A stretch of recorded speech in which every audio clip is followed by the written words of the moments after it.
उनकी पत्नी गौणाई कहती है कि कोई बात नहीं, आप हो आइए, मैं यहाँ के सब काम संभाल लूंगी।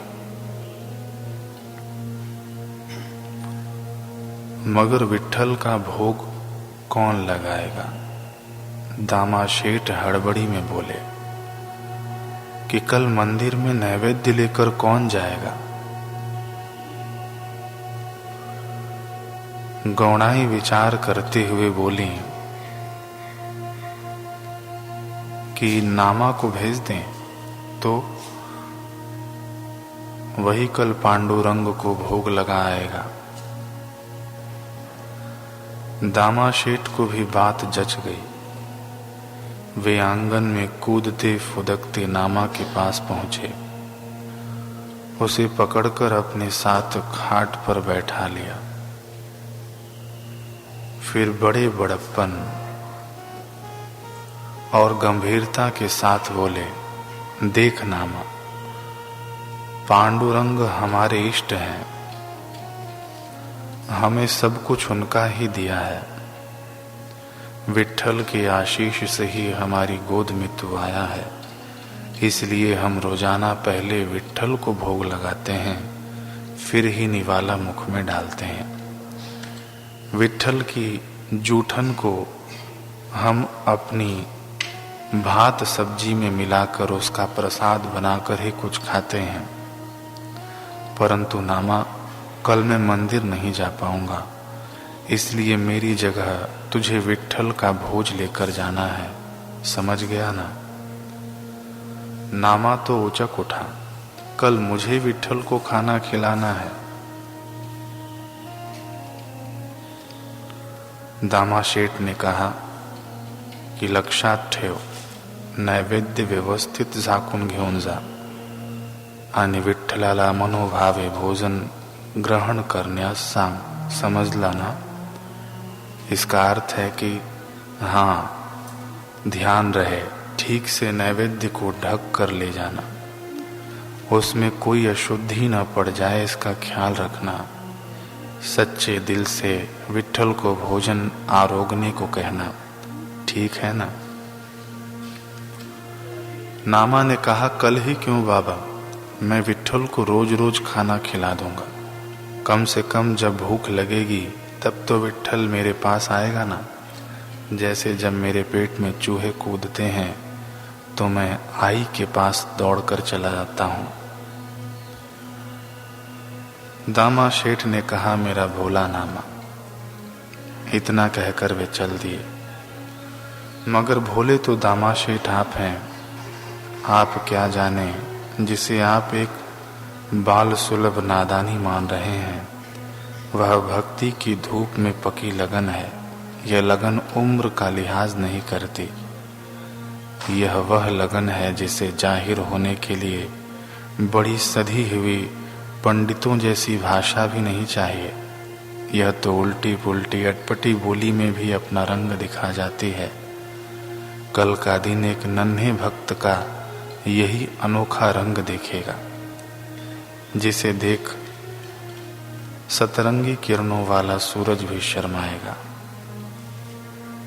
आई ओ आई, आज शिरा पूरी बनाओ ना गाई।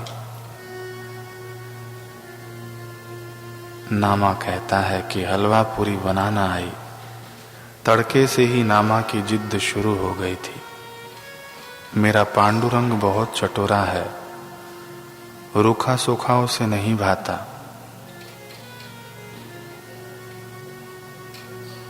गौणाई नामा का कान खींचती हुई बोली, चटोरा पांडुरंग है या तू है? यह क्यों नहीं कहता कि विट्ठल के बहाने तुझे दावत चाहिए? नामा तपाक से कह गया कि मैं पोंगा पंडित थोड़े न हूं जो विट्ठल के नाम का सारा नैवेद्य खुद चट कर जाऊंगा। अब गौणाई ने गोल गोल फूली पूरियां थाल में सजा दी। देसी घी का हलवा भी परोस दिया। थाल को कढ़ाईदार कपड़े से ढका और नामा को सौंप दिया। बस अब क्या था, नामा की उमंग के क्या कहने, बादल भी उससे नीचे थे। पाँव में लगन के पंख लग गए थे। वो चल नहीं रहा था, उड़ रहा था पांडुरंग के मंदिर की ओर। हरी हरी हरी हरी तेरी प्रीत है खरी खरी, जिसने पी लिया तेरा प्याला छक कर झूमा हुआ बावला। क्या रस है वाह क्या रसाई, अजब प्रेम की गजब रमाई। नामा थाल को संभालता हुआ पग पग मंदिर की सीढ़ियां चढ़ने लगा। भीतर पांडुरंग की भव्य मूर्ति थी। उसके आगे बनी वेदी पर नामा ने नैवेद्य की थाल रख दी। फिर ऊंची ऊंची उछल कर घंटियां बजाई, मानो अपनी हाजिरी लगाई कि देख विट्ठल में आ गया। उसके बाद बड़ी अधीरता से थाल के ऊपर से कपड़ा हटाया, झांक कर देखा तो अब तक पूरियां चपटी हो चुकी थी। नामा हठात बोला, विठुराया, आज छान शिरा पूरी सा नैवेद्य आन लाए, ग्रहण करा। देखो देखो विट्ठल, पूरियां पिचक भी गईं, हलवे पर भी पपड़ी आ गई। अब जल्दी से खा ले, वरना सब बिल्कुल ठंडा हो जाएगा। चल खा। क्या हुआ विट्ठल, खाना। मैं कोई बाहर वाला या पराया थोड़ी न हूं जो तुझे मेरे लाए भोज को खाने में शर्म आ रही है। अच्छा बाबा अच्छा, चल मैं आंखें मूंद लेता हूं। सला पटकन ग्रहण करा, अवंतर में डोळे बंद कर तो है। मैं आंखें बंद करता हूं, जल्दी से ग्रहण करो। इतना कहकर नामा ने अपनी दोनों हथेलियां दोनों आंखों पर रख ली। 5 मिनट तक यूं ही आंखें ढांपे खड़ा रहा। फिर चुपके चुपके अपनी एक उंगली सरकाई, 2 नन्ही उंगलियों के बीच बने झरोखे से आंख मिचकाते हुए झांका। उसकी हैरानी का पारावार नहीं रहा। विट्ठल ने अब तक नहीं खाया था। नामा के चेहरे पर परेशानी की पहली रेखा खिंच गई। लेकिन दूसरे ही पल उसके मन में एक ख्याल उभरा। वह बोला, क्या तेरा पेट भरा हुआ है विट्ठल? क्या मुझसे पहले तुझे कोई और भरपेट खिला गया? मैं समझ सकता हूं, ऐसे में खाने का जी नहीं करता होगा। अच्छा चल, तू एक निवाला ही खा ले, नहीं तो मेरा नैवेद्य प्रसाद कैसे बनेगा।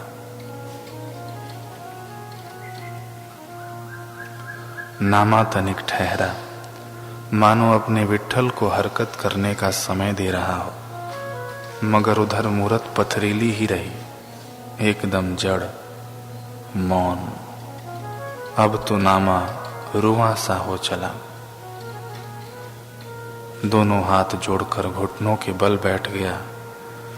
विट्ठल के उसने आज तक जितने नाम सुने थे और याद किए थे, उन्हें पुकार पुकार कर निहोर करने लगा कि हे पांडुरंग, हे केशव, हे माधव, हे गोपाल, भोजन कर ले।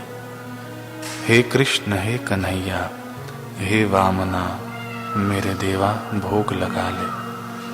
नन्हे मुख से मनुहार होते रहे, मुख से ही नहीं मन से गुहार उठती रही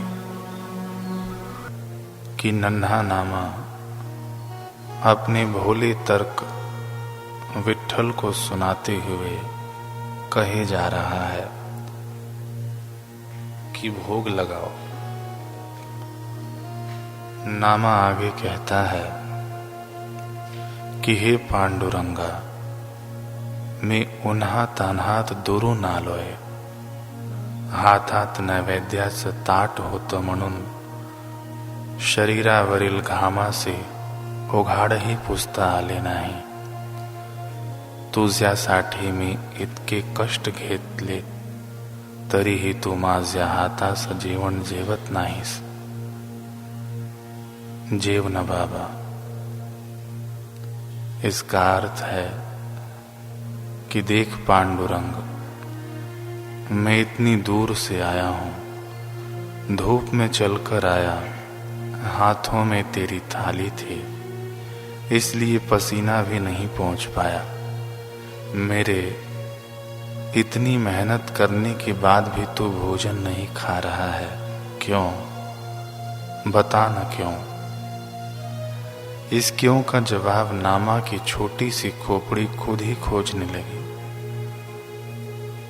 कहीं तुझसे कोई गलती तो नहीं हो गई नामा? तभी तो विट्ठल थाल को छू भी नहीं रहा है. नहीं नहीं, मैं तो नहाकर भी आया हूं.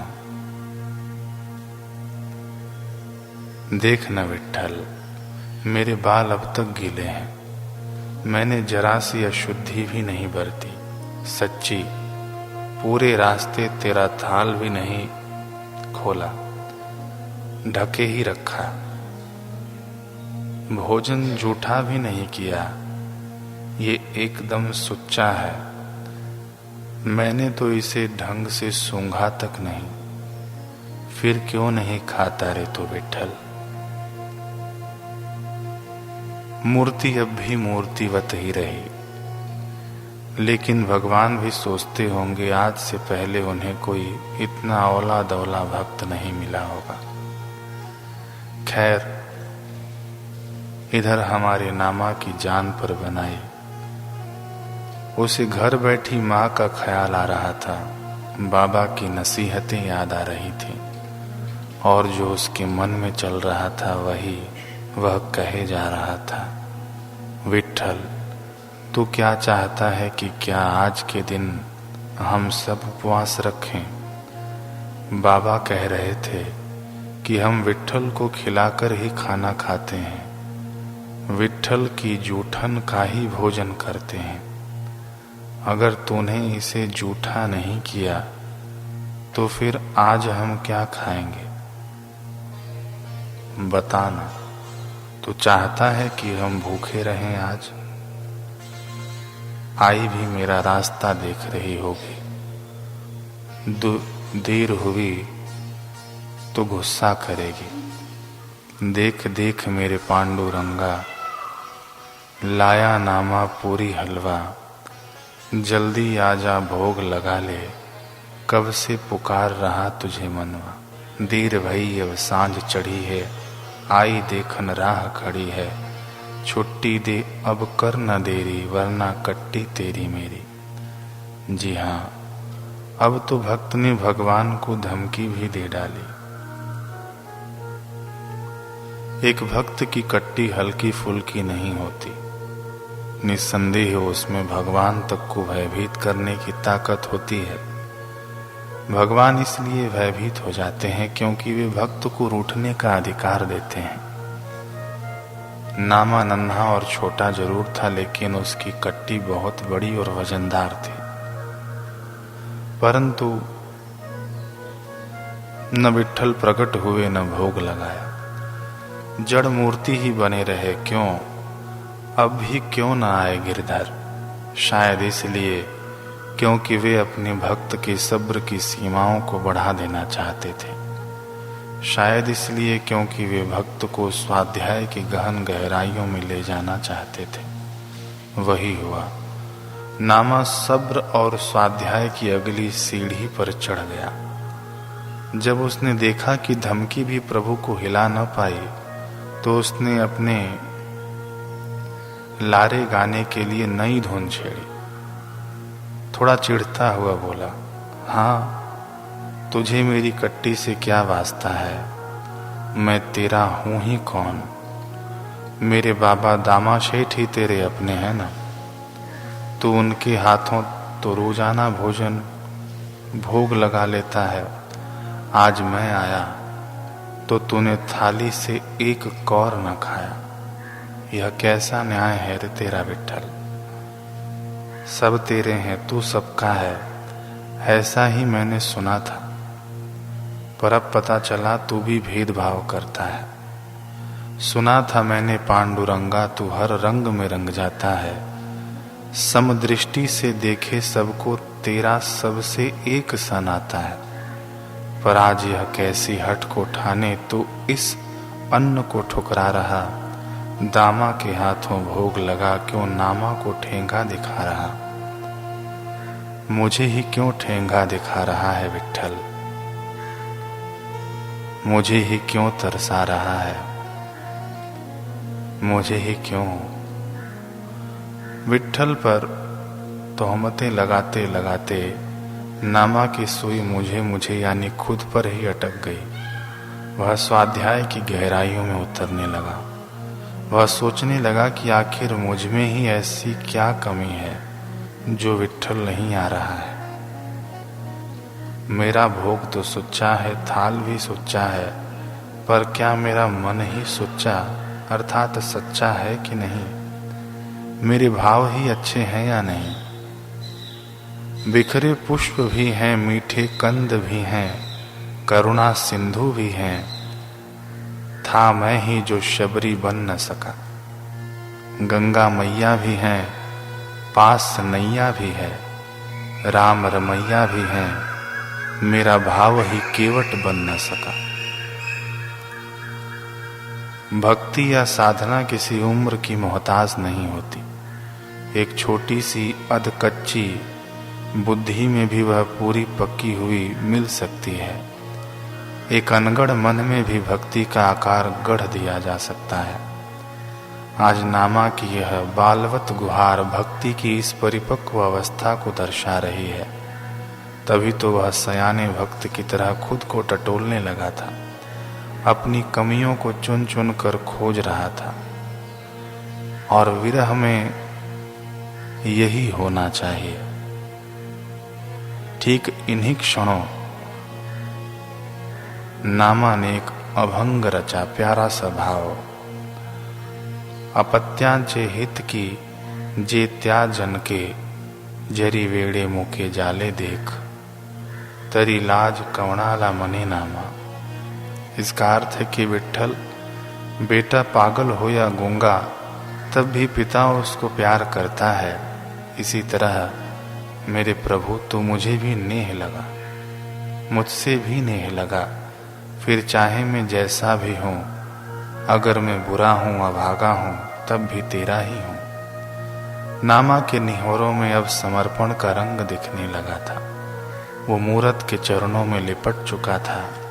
मैं तेरा तू मेरा कहते कहते मचल रहा था।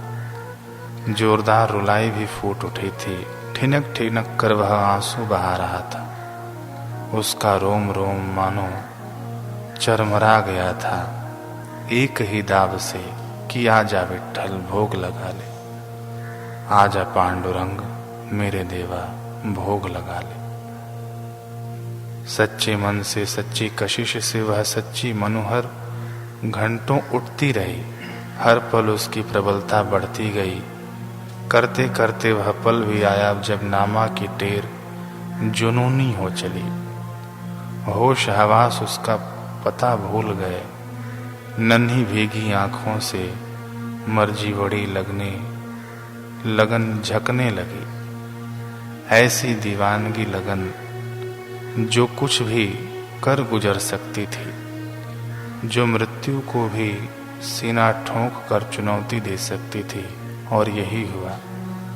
नामा विट्ठल की ओर उंगली तान कर बोला, खूप झाला देवा आता, तू जर आला नाहीस न तर मी तुझ्या पायरीवर डोकं आपटून आपटून जीव देईन, डोक्याचं नारळ फोडून तुला अर्पण करेन।